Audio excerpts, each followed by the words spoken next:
Welcome to SR7 TV news బులెటిన్ల ముందుగా headlines. భారతదేశ మత్స్యకార ప్రోత్సాహాన్ని సమీక్షించిన ప్రధాని మోడీ.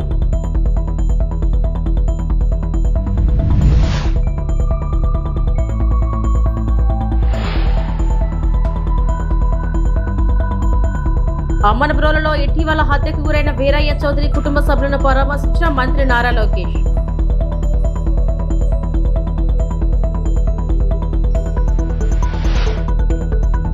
జలజీవన్ మిషన్ ద్వారా 592 కోట్లు మంజూరు. MLA doctor Parthasarathi.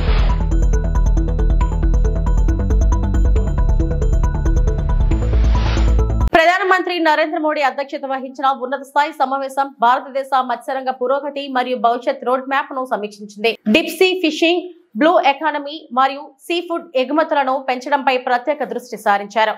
మౌలిక సదుపాయాలను ఆధునీకరించడం, తీర ప్రాంత సమాజాలకు సాధికారత కల్పించడం మరియు భారతదేశాన్ని సముద్ర ఆహార ఎగుమతి శక్తి కేంద్రంగా మార్చడానికి ప్రపంచ మార్కెట్లను ఉపయోగించడం వంటి కీలక చర్చలు జరిగాయి.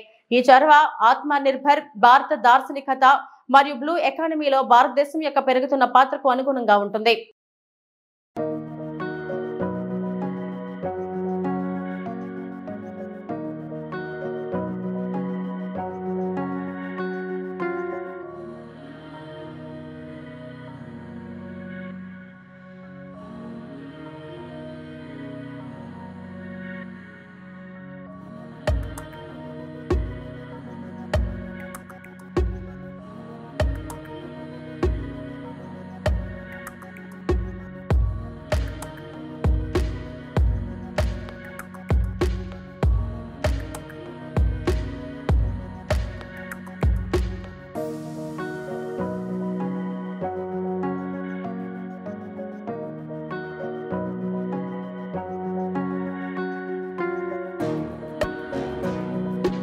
ఇటీవల దారుణ హత్యకు గురైన టీడీపీ నేత మాజీ ఎంపీపీ ముప్పవరపు వీరయ్య చౌదరి కుటుంబ సభ్యులను ప్రకాశం జిల్లా నాగులుప్పాడులో మండలం అమ్మనబ్రోలులో విద్యా ఐటీ శాఖల మంత్రి నారా లోకేష్ పరామర్శించారు. వీరయ్య చౌదరి చిత్రపటానికి పూలమాల వేసి నివాళులు అర్పించారు. వీరయ్య చౌదరితో తనకున్న అనుబంధాన్ని లోకేష్ గుర్తు చేసుకున్నారు. నిందితులను కఠినంగా శిక్షిస్తామన్నారు. వీరయ్య చౌదరి కుటుంబానికి పార్టీ అన్ని విధాలా అండగా ఉంటుందని భరోసా ఇచ్చారు. పరామర్శించిన వారిలో మంత్రులు డోలాబాల వీరాంజనేయ స్వామి, గొట్టిపాటి రవి, ఎమ్మెల్యేలు ధామచర్ల జనార్దన్, ఉగ్ర నరసింహారెడ్డి తదితరులు పాల్గొన్నారు.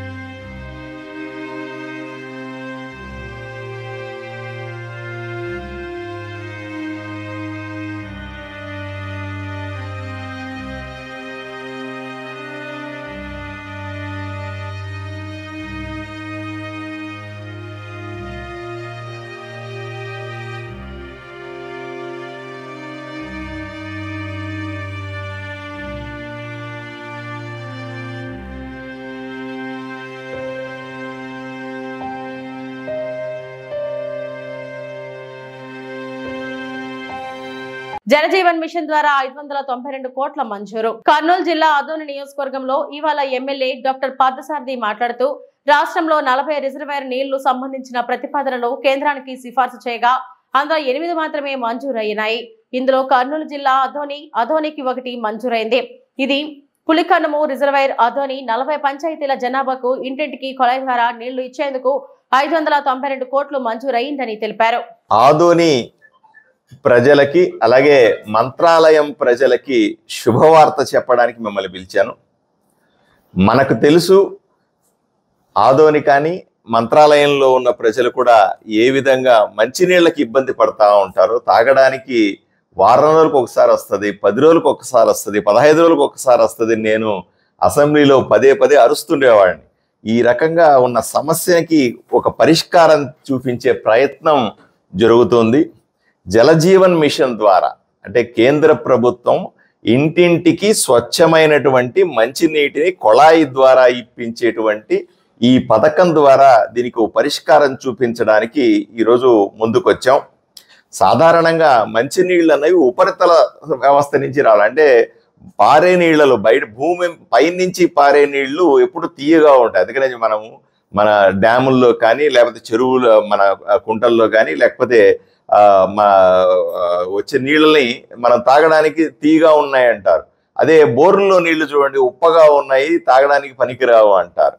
సో సాధారణంగా పైన ఉపరితలంగా పారే నీళ్లు, రిజర్వాయర్ల ద్వారా, డ్యామ్ల ద్వారా పారే నీళ్ళని మనం తీసుకొని వచ్చి ఇంటింటికి ఇవ్వాలన్న ఆలోచన. గత ప్రభుత్వంలో 5 సంవత్సరాల్లో ట్యాపులు వేసారు కానీ నీళ్లు రాలే. మనకు ప్రధాన సమస్య ఏంటంటే నీళ్లు ఎక్కడి నుంచి వస్తాయని.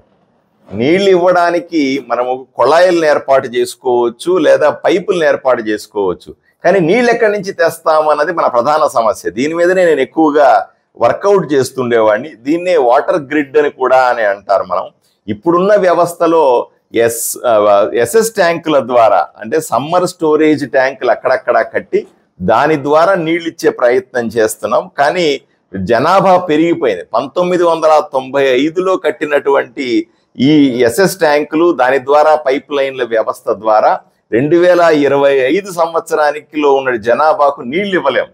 అప్పుడున్న జనాభా వేరే, ఇప్పుడున్న జనాభా వేరే. అందువల్ల దీనికి మార్చిలో ఈ సంవత్సరం మార్చిలో కొన్ని ప్రతిపాదనలు కేంద్ర ప్రభుత్వానికి పంపించినాం. పశ్చిమ గోదావరి జిల్లా తణుకు నియోజకవర్గంలో రాబోయే సార్వా నుంచి ప్రతి ఎకరాకు ప్రతి రైతుకు సాగునీరు అందించేందుకు ప్రణాళికలో సిద్ధం చేస్తున్నట్లు తణుకు ఎమ్మెల్యే ఆర్మిలి రాధాకృష్ణ వెల్లడించారు. గురువారం సర్ ఆర్డర్ కాటన్ జయంతి పురస్కరించుకొని వినూత్నంగా ప్రయోగాత్మకంగా డ్రోన్ టెక్నాలజీ వినియోగించుకొని పంట కాలువలు ప్రక్షాళనకు చేపట్టిన విధానాన్ని స్వయంగా పరిశీలించారు.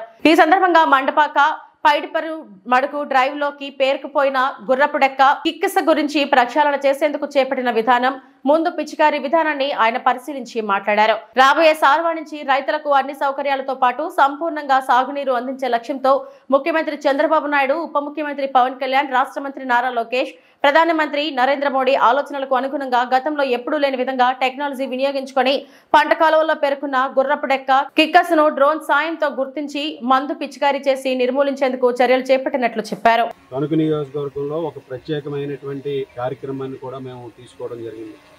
ఈరోజు రైతుల సంక్షేమం కోసం, రైతాంగానికి మంచి సౌకర్యాలు అందించాలనే ఆలోచనతో, సాగునీరు పూర్తిగా అందించాలి రాబోయే ఖరీఫ్లోనే ఒక ఆలోచనతో గౌరవ ముఖ్యమంత్రి నారా చంద్రబాబు నాయుడు గారు, ఉప ముఖ్యమంత్రి వర్యులు పవన్ కళ్యాణ్ గారు, మంత్రివర్యులు లోకేష్ గారు, ప్రధానమంత్రి మోడీ గారు వారి ఆలోచనలకు అనుగుణంగా టెక్నాలజీని అనుసంధానం చేసి గతంలో ఎప్పుడూ లేని విధంగా ఈరోజు కాలువల్లో కానీ డ్రైన్లో కానీ ఉన్నటువంటి గుర్రపు డెక్కని, కిక్కిసని, ఇటువంటి వాటినన్నింటినీ కూడా పూర్తిగా తొలగించే విధంగా ఈరోజు డ్రోన్ టెక్నాలజీ ద్వారా దీన్ని తీసుకోవడం జరిగింది.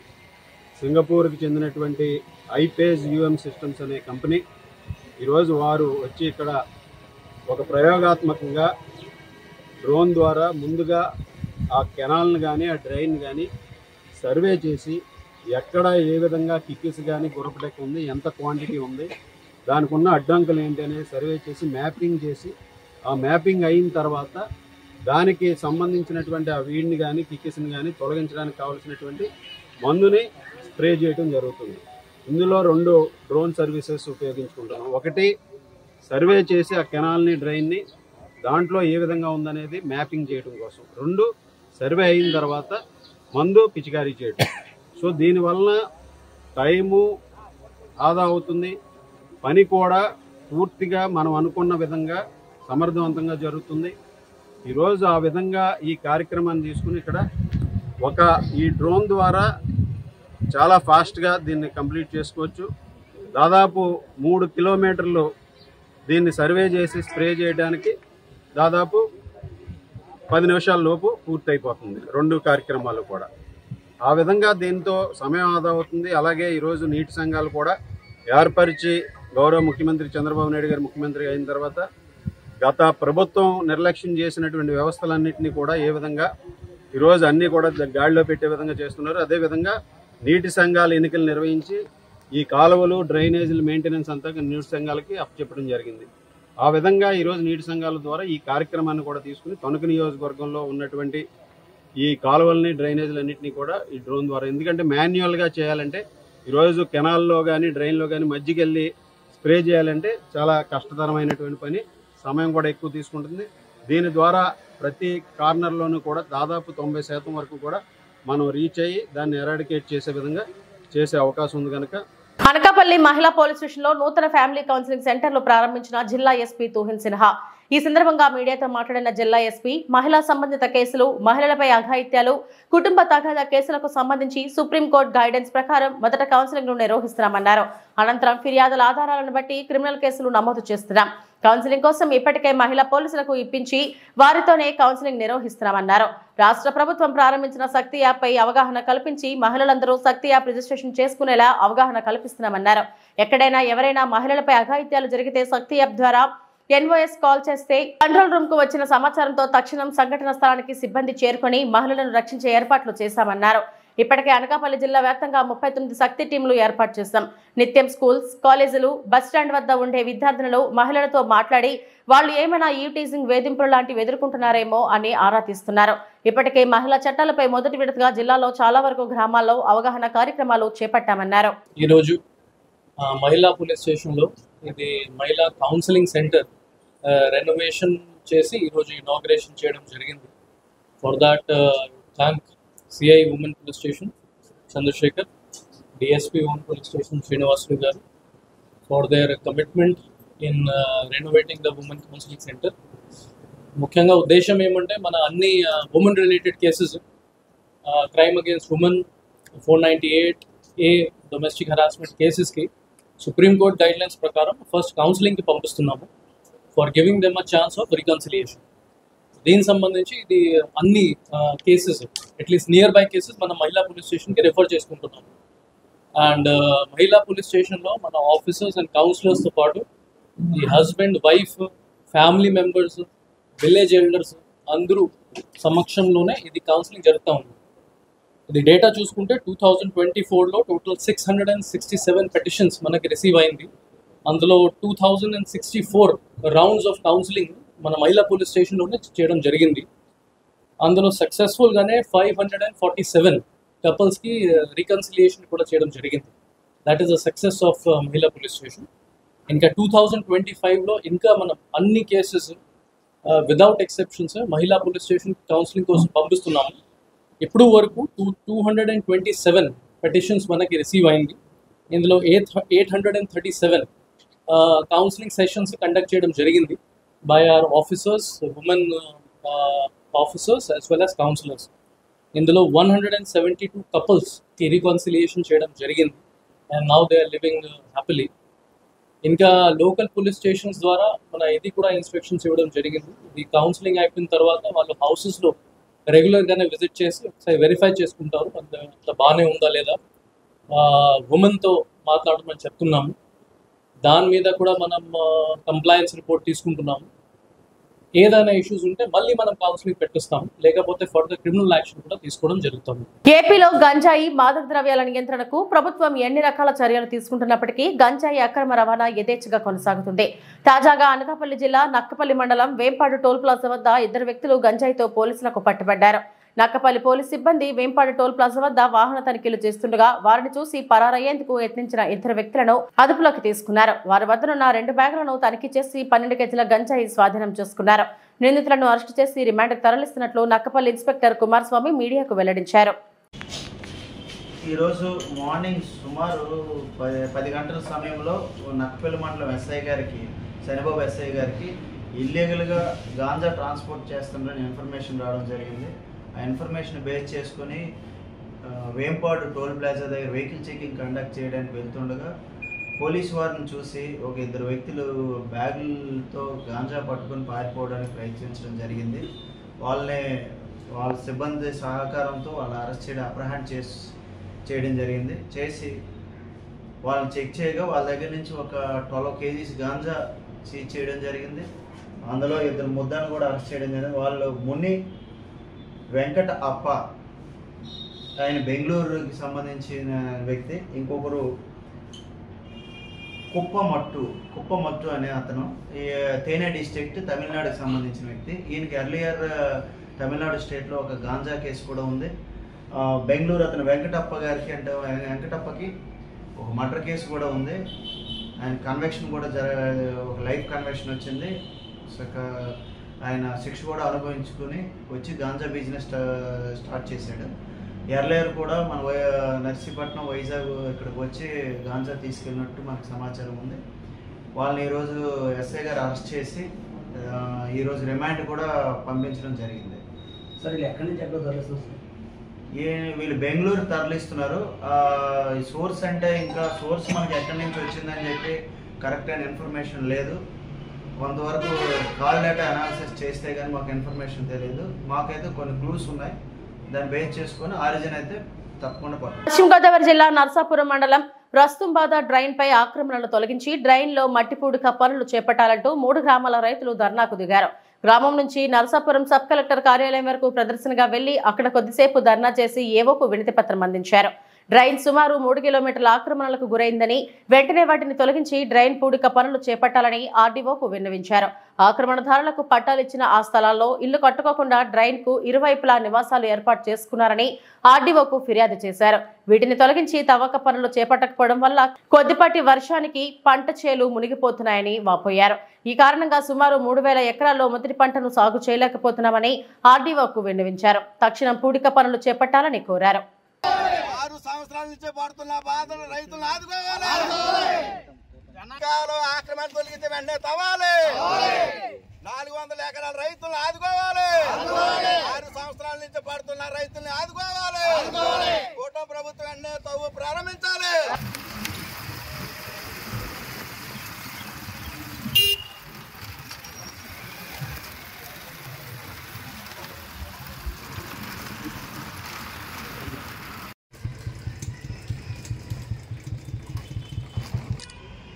నమస్కారం అండి. కూటమి ప్రభుత్వానికి అలాగే నాయకులకు కూడా నమస్కారాలండి. రుస్తుంబాద మురికి కాలువ ఆక్రమణ గురి అవటం వల్ల ముప్పుకు గురయ్యి సుమారు 6 సంవత్సరాల నుంచి ఇక్కడ సార్వా కానీ దాల్వా కానీ ఓర్చట్లేదు. సుమారు 400 ఎకరాలు గతంలో నుంచి కూడా ఎన్నోసార్లు నాయకులు కానీ అధికారులు కానీ ఇవ్వడం జరిగింది. కానీ పట్టించుకునేవారు ఎవరు లేరు. ఇప్పుడైనా కూటమి ప్రభుత్వం వచ్చింది, మాకు న్యాయం జరుగుతుందని ఎంతో ఆశతోటి ఎదురు చూస్తున్నాం రైతులందరూ కూడా. మరి వెంటనే ఈ యొక్క ఆక్రమణను తొలగించి మురికాలో పూర్తి స్థాయిలో తవ్వించి ఇక్కడ 400 ఎకరాల రైతుల్ని కూడా ఆదుకోవాల్సిందిగా కోరుతున్నాం. సుమారు 6 సంవత్సరాల నుంచి ఈ యొక్క రైతులంతా కూడా సార్వదాల ఓడ్చుకుండగా ఈ ముప్పుకు గురి అవటం వల్ల చాలా ఇబ్బందులు పడుతున్నారు ఉండి మరి అందరూ కూడా కూటమి ప్రభుత్వం అలాగే అధికారులు అలాగే నాయకులు కూడా మరి ఈ యొక్క ఆక్రమణ తొలగించి పూర్తి స్థాయిలో ఈ మురికాలు తవ్వాలని కోరుకుంటున్నామండి. కూటమి ప్రభుత్వం బీజేపీ, తెలుగుదేశం, జనసేన పార్టీ వారికి వినిపించేది ఏంటంటే 400 ఎకరాల్లో రైతులు 6 సంవత్సరాల నుంచి ఏకతాటిగా సార్వాదాలో ఊడిసి పెట్టుబడి కూడా రాని పరిస్థితిలో ఉన్నారు. దీన్ని గవర్నమెంట్ ఆదుకుని వెంటనే తవ్వించి మన థామస్ బ్రిడ్జి కానించి అటు మగ వరకు మురికాలు తవ్వించిన వెంటనే వాళ్ళని తొలగించాలని కోరుతున్నాం. రైతులు పండించిన పంటను పూర్తిగా కొనుగోలు చేయాల్సిన ప్రభుత్వం టార్గెట్లు పెట్టి మిగతా ధాన్యాన్ని కొనుగోలు చేయకపోవడం ఏమిటని రైతులు రోడ్డెక్కారు. కూటమి ప్రభుత్వానికి వ్యతిరేకంగా నినాదాలు చేస్తూ రైతులు న్యాయం చేయాలని డిమాండ్ చేశారు. డాక్టర్ బిఆర్ అంబేద్కర్ కోనసీమ జిల్లా ఐనివిలి మండలం ముక్తేశ్వరం సెంటర్లో గురువారం ధాన్యం లోడు ట్రాక్టర్లతో రైతులు ధర్నా చేశారు. రైతులకు మద్దతు పలికిన వైఎస్ఆర్సీపీ శ్రేణులు పి గన్నవరం నియోజకవర్గం వైఎస్ఆర్సీపీ పార్టీ కోఆర్డినేటర్ గన్నవరపు శ్రీనివాస్ మాట్లాడుతూ రైతులు పండించిన ధాన్యాన్ని తక్షణమే మద్దతు ధరకు కొనుగోలు చేసి రైతులను ఆదుకోవాలని ఆయన డిమాండ్ చేశారు. రైతులను ఆదుకోవడంలో కూటమి ప్రభుత్వం విఫలమైందని, ధాన్యం కొనడం లేదని, టార్గెట్లు పూర్తయ్యాయని అధికారులు చెప్పడంతో రైతులు ఆందోళన చెందుతున్నారని ఆయన మండిపడ్డారు. ఈ కార్యక్రమంలో మండల వైఎస్ఆర్సీపీ అధ్యక్షులు కుడిపూడి విద్యాసాగర్, గుత్తుల నాగబాబు, కాకిరెడ్డి శ్రీనివాస్ తదితరులు పాల్గొన్నారు. మా దగ్గర కొనుగోలు చేయండి, మేమేం చేయాలో తెలియట్లేదు, మాకు దగ్గర ఎవరు రావట్లేదు, ఏ అధికారి రావట్లేదు, పైన చూస్తే వర్షాలు కురుస్తున్నాయి, మేము పండించిన పంట తడిచిపోయి ఎందుకు పనికిరానటువంటి వస్తువు కింద అయిపోతుంది, మా వద్ద తక్షణమే కొనుగోలు చేయండి అని వారు వేరుకుని గగ్గోలు జరుగుతున్నటువంటి పరిస్థితి. మరి ఈవేళ ఈ కూటమి ప్రభుత్వానికి రైతుల బాధ చీమ కుట్టినట్టు కూడా ఉండట్లేదు. ఆయన ఎంతసేపు చూసినా తాడేపల్లిలో ఉండి ఆ ఉండవెల్లిలో ఉండి ఏం చేస్తున్నారంటే అమరావతిని ఏ రకంగా నిర్మాణం చేసుకోవాలి, ఎంత డబ్బు సంపాదించుకోవాలనేటువంటి ఆలోచనే తప్ప ఈ రైతు మీద దయాదాక్షిణ్యం లేనటువంటి ప్రభుత్వం ఏదైనా ఉన్నదంటే ఈ కూటమి ప్రభుత్వం, ఈ తెలుగుదేశం ప్రభుత్వం. మరి అందుకని రైతుల తరఫున మేము ఈ వైఎస్ఆర్ కాంగ్రెస్ పార్టీ మరి మొన్న మా జిల్లా అధ్యక్షుల సారథ్యంలో బిఆర్ అంబేద్కర్ గారి కోనసీమ జిల్లా కలెక్టరేట్ వద్ద 7వ తారీఖున ఒక్కరోజు నిర్వధిక నిరసన దీక్ష చేయడం జరిగింది.